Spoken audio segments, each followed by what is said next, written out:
Well, hello. It's that day, certainly in the UK, where everything goes back to normal, whatever that is, routine after the Christmas break. That first day back at school for the kids, for some, the first day back at work, for others, they've been working all the way through. And Happy New Year to you, happy 2025. But as we head into a new year, I just thought I'd jump in and talk a little bit about a subject which I teach. Probably don't teach as much as I should, but I'm going to up that with some of the things that I'm developing and promoting. And that is this subject of administration, the gift of administration, the gift of government. And I just thought I'd talk about it a little bit. Loads of us will be going back to whatever, organizations, businesses, and organizing ourselves, organizing our lives. It's really important part of what we do. So I thought I'd just jump in and encourage every one of you. I remember when I was running a 1 week school of administration, the gift of government. It's a lot of fun. And there was a gentleman who came along to that event with his wife. And he had some marriage problems, he had some depression, some anxiety, and he wasn't sleeping very well. And he got completely healed of all of that in the school of administration, would you believe? And this is the reason, because he realized the gift that it is. And that it is a really important, valuable, natural and supernatural, natural and spiritual gift. And so at the beginning of this year, I want to jump in and encourage you, administrators out there, whoever you are, whatever you do. And I believe it covers the full range of kind of work and tasks, right the way through from, running errands, filing, doing that kind of stuff, right the way up to leading organizations and nations. And the words government and administration for me are interchangeable. Interesting though, one of my experiences has been this, that in the church, we end up devaluing to some extent the gift. We can very easily overemphasize and overvalue the spiritual. And yet, out there in the corporate world, if you want a senior position, any of the COOs, CFOs, CEOs, CTO probably now, as Chief Technology Officer, and many others, one of the questions you'll be asked is, do you have an MBA, a Master's in Business Administration? And so it's an interesting one, really. I don't believe we would have much of a Bible if it wasn't for people taking notes, writing things down, remembering, recording, paying attention to detail. And so I do really believe it's really important. Runs from, I would say, the gift of helps right the way through to the gift of government. And we're going to have a look, and it's a little different one for me. I'm going to draw a three-legged stool diagram, not a quadrant. So for some of you, that might be a shock. But I'm just going to jump in there. I've got some resources on this. There's a Mastering Kingdom Administration package that you can purchase on my website, paulmanwaring.com. You can go to Amazon and you can buy a set of 4 books. You can buy them one at a time, and workbooks that go with them. So there's a lot of resources available on this subject. And to be honest, for me, it really starts with believing that all things are sacred, erasing the secular sacred divide, and particularly in this area. But I want to just encourage you and empower you to see where 3 kind of sources of empowerment for your gift of administration come from, where it comes from. And just to draw that up, and feel free, if anyone either watches this live or watches it on social media, ask questions about this subject. But I do believe it's vital.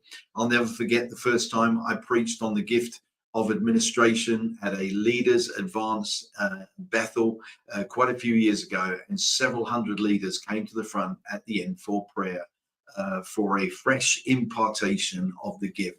So, well, let's have a look at it. And I've got, as I say, I've got a lot of teaching on this. But let's just start in one really important place. Many of you will know that it is one of my absolute favorite verses, probably my favorite Old Testament verse, but there are one or two others as well that compete. But it's Isaiah 9, 6 and 7. A child is born. We've all been reading it at Christmas. A son is given.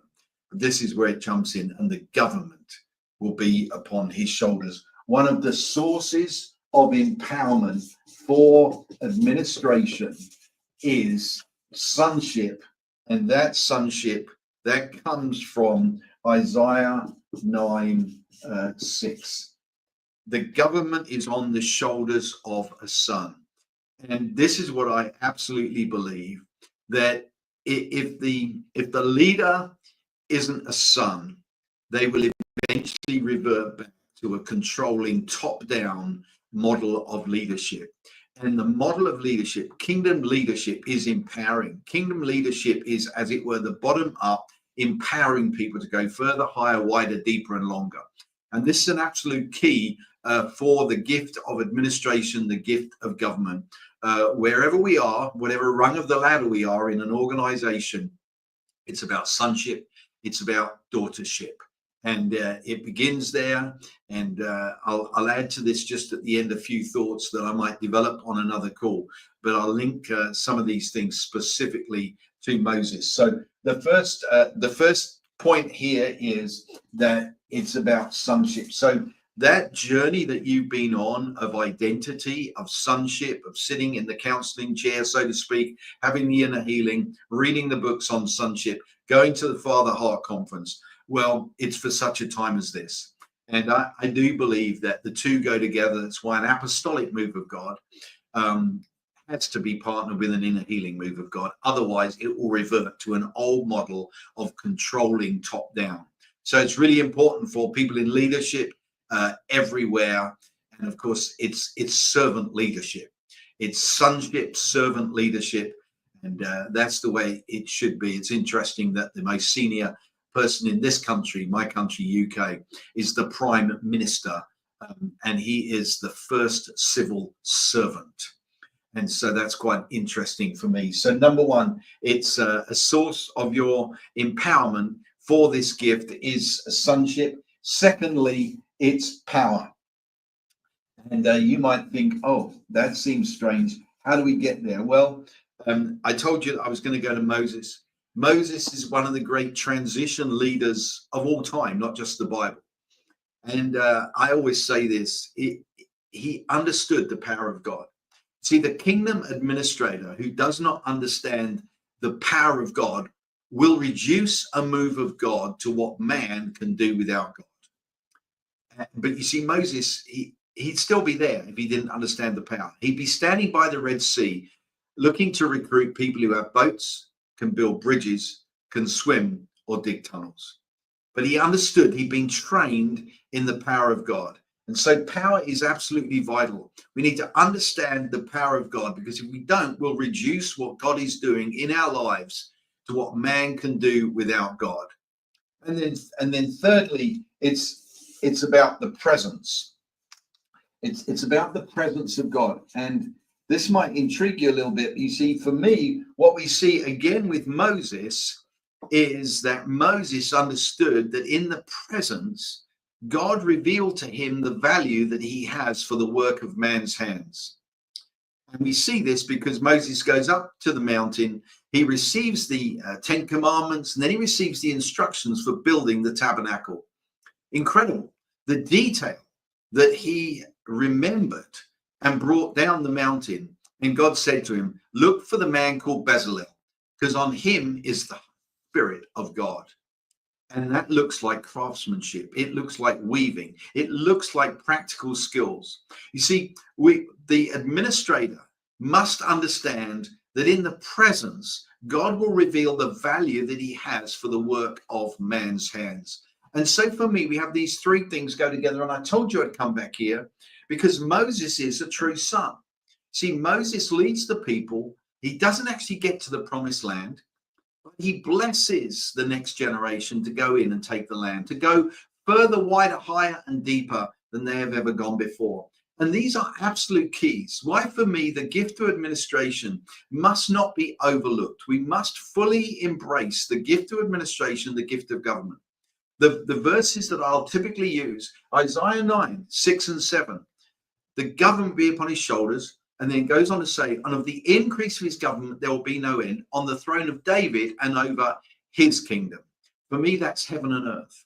We also see that in 1 Corinthians 12:27, we see the gift of government or the gift of administration mixed in with apostles, with healing, with miracles. It's heaven and earth.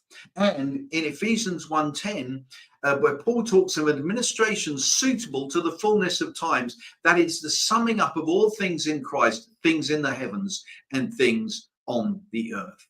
The gift of administration, the gift of government is absolutely vital for bringing heaven to earth.